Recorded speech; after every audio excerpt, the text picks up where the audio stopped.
passer à notre deuxième partie où nous allons parler de la patience. De la même manière que nous avons vu la miséricorde, nous allons aussi voir la patience selon les hommes et selon Dieu. Alors, par définition, c'est quoi la patience selon les hommes? La patience est la capacité à rester calme, à supporter une attente, une difficulté ou une contrariété sans se mettre en colère ni se décourager. Elle implique maîtrise de soi et persévérance. Maîtrise de soi et persévérance. Ici aussi, nous avons retenu 4 traits de caractère qui vont nous permettre de pouvoir identifier ou de pouvoir comprendre la patience selon les hommes ou selon le monde. Premièrement, nous voyons une contrainte. Cette patience est caractérisée par une contrainte. Au-delà de sa définition, lorsque nous voyons les hommes dans l'application de cette patience, nous voyons un premier trait, c'est les contraintes ou une contrainte. Pourquoi une contrainte? Parce que supporter en attendant que ça passe, c'est vraiment une contrainte. Imaginez-vous que vous êtes dans, dans une impasse. Imaginez-vous que vous êtes dans une situation chaotique, une situation de désespoir et que vous êtes obligé d'attendre. Vous êtes obligé de patienter. C'est vraiment une grande contrainte. C'est vraiment une très grande difficulté de patienter. C'est vraiment une contrainte. C'est pas quelque chose, c'est pas un avantage. C'est pas une opportunité. C'est une contrainte. Une contrainte inévitable qui dérange et qui met vraiment mal à l'aise. Et deuxièmement, nous voyons que cette patience, le deuxième trait de caractère de cette patience, c'est qu'elle est limitée dans le temps. Elle est limitée dans le temps parce que supporter jusqu'à la fin une épreuve, une difficulté n'est pas donnée à tout le monde. Chacun a sa mesure de patience. Vous pouvez vous dire, ben, comme nous l'avons dit pour la miséricorde, vous pouvez vous dire, ben, je patiente. Le premier tour, ça n'a pas marché. J'attends. Deuxième, ça n'a pas marché. Troisième, ça n'a pas marché. Nous l'avons vu pour un cas pratique, par exemple, nous avons vu des gens qui sont allés jusqu'à rater leur bac 6 fois. Ils ont quand même usé des patiences 6 fois, 6 bonnes années où vous passez votre bac et puis vous ne l'avez pas. Alors qu'il y en a d'autres qui ont passé leur bac 1, 2 fois. Et le fait seulement de ne pas l'avoir, ils ont usé leur vase de patience et voilà, ils ont tout abandonné. Pour dire que vraiment la patience est limitée dans les temps et chez les hommes, chez les hommes ou selon le monde, ça dépend d'un homme à un autre. Ça dépend vraiment d'un homme à un autre. Mais troisièmement aussi, c'est que cette patience est motivée par les intérêts. Il faudrait qu'il y ait quelque chose, il faudrait qu'il y ait un trophée, il faudrait qu'il y ait un butin, il faudrait qu'il y ait quelque chose de l'autre côté qui va vous pousser à supporter, qui va nécessairement vous pousser à supporter. Ce qui donne le courage, la force, par exemple, aux hommes à attendre une promesse alors qu'ils sont dans des difficultés. Peut-être que vous avez demandé de l'argent à quelqu'un et vous êtes dans une difficulté, vous avez vraiment besoin de cet argent-là et il vous dit patientez. Ce qui vous pousse à patienter, c'est l'intérêt que vous aurez. Vous savez qu'il va vous donner. Vous attendez cet argent-là de lui et c'est un intérêt.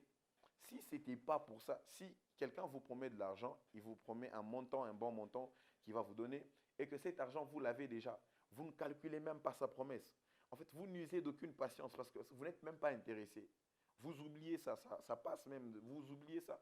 Pourquoi? Parce que vous n'êtes pas intéressé, parce qu'il n'y a pas, il y a pas vraiment un centre d'intérêt qui vous captive.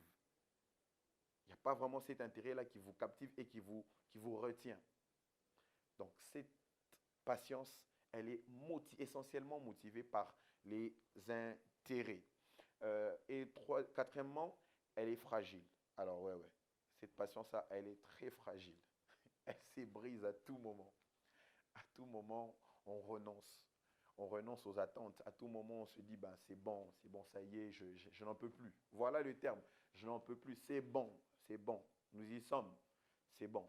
J'ai longtemps patienté, j'ai longtemps toléré. Là, je suis à bout. Je suis vraiment en train de dire les termes. Je suis à bout, je n'en peux plus. Non, ça y est, c'est bon, je suis fatigué.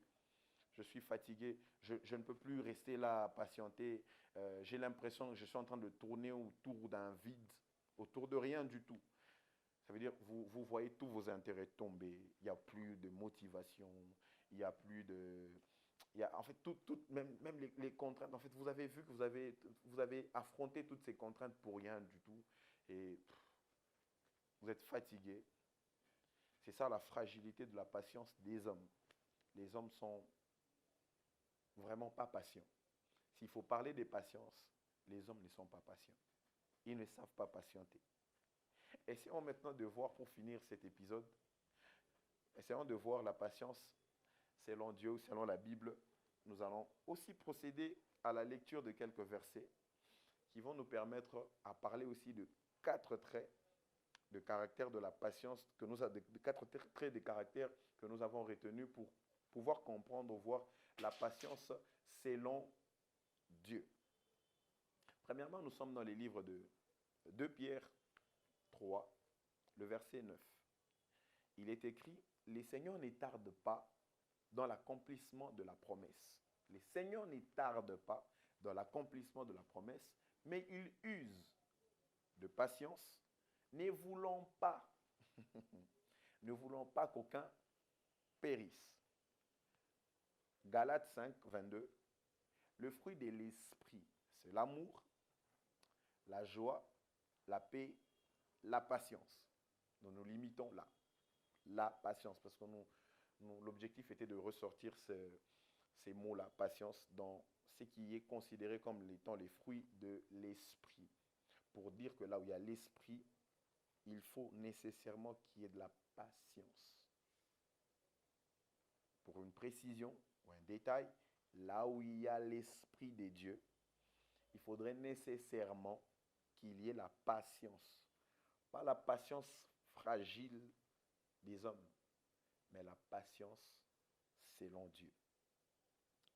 Et dans 2 Pierre 3, 9, j'aime la dernière partie qui dit « Ne voulons pas qu'aucun périsse ». Dieu est tellement patient. Beaucoup de gens se disent, il y a maintenant ce slogan qui disent, quand quelqu'un te dit bientôt, je vais faire ça bientôt, je vais te donner ça bientôt, je vais t'amener là-bas bientôt. Les gens se posent la question, c'est quel bientôt ça? C'est le bientôt de Jésus-Christ. Parce que les hommes estiment que les bientôt de Jésus-Christ est un bientôt. Alors bientôt, un bientôt qui tarde, qui tarde, qui tarde, qui tarde. C'est pourquoi ce verset vient nous répondre et dit, les Seigneurs ne tardent pas.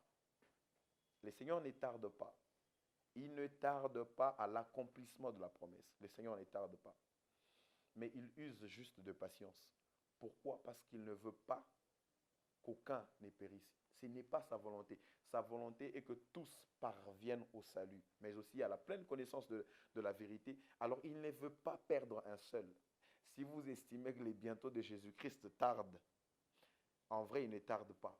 C'est juste sa patience qui l'oblige à patienter ceux qui n'ont pas encore reçu Jésus-Christ, à patienter ceux qui sont encore dans les mondes.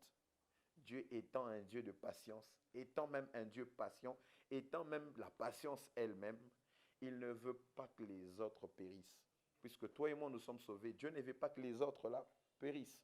C'est comme ça qu'il est patient avec eux. Alors, voyons rapidement ces 4 traits de caractère de la patience selon Dieu pour finir cet épisode.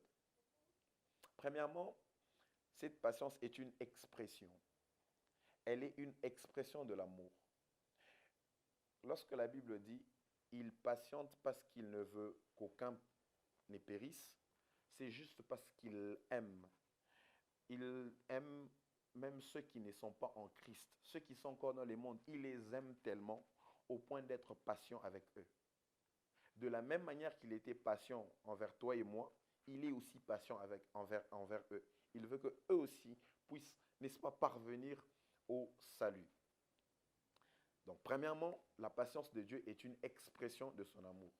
Et deuxièmement, elle est une force spirituelle, non une faiblesse.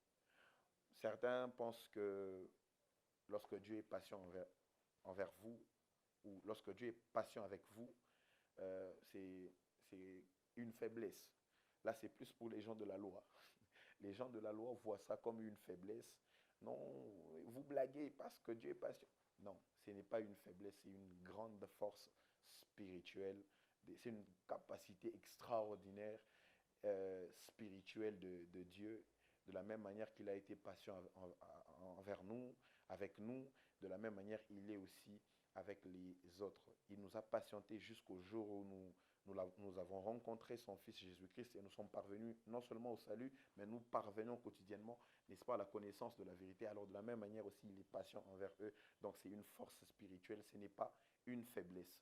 Troisièmement, elle est orientée vers les saluts et la croissance de l'autre. Dieu, sa patience, la patience de Dieu envers vous n'est pas pour vous amener à avoir des voitures, des grandes maisons, à posséder des cités, à posséder des nations. Loin de là.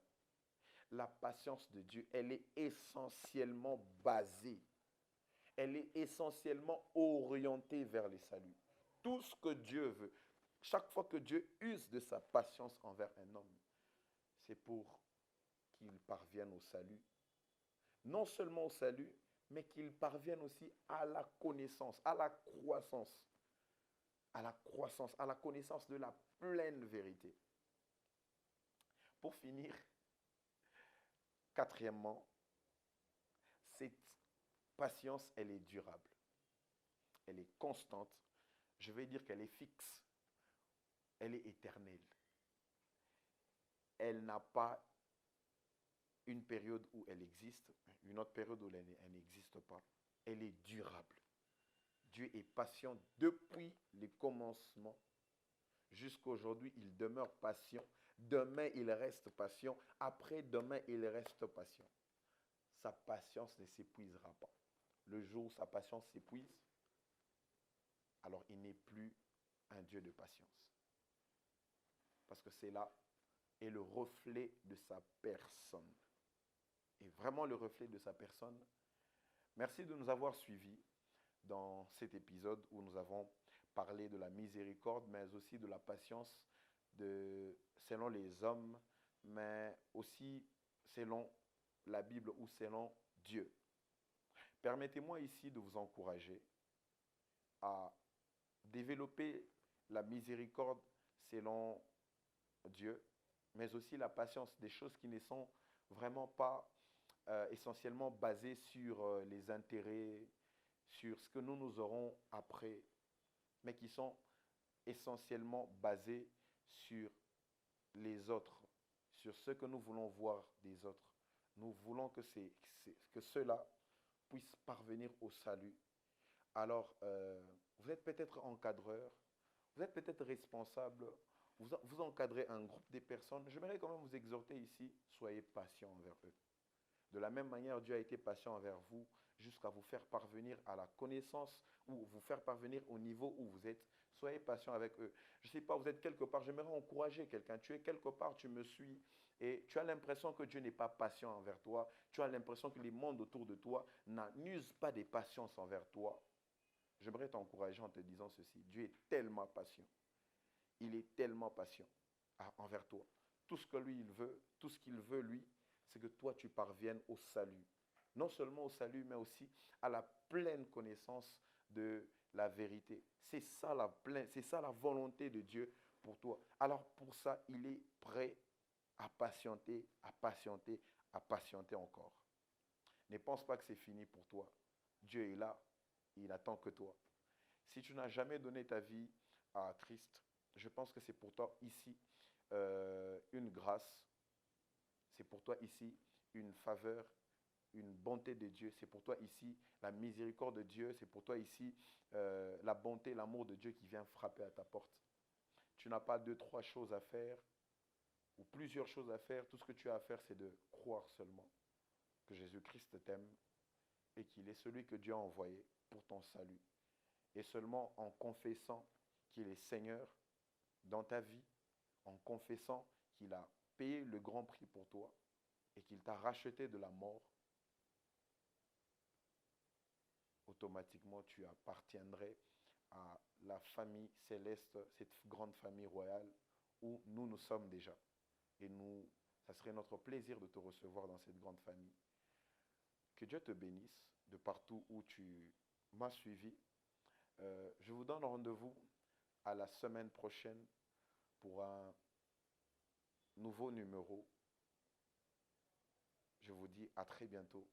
Vivre par la parole, c'est choisir la lumière. Que Dieu vous bénisse.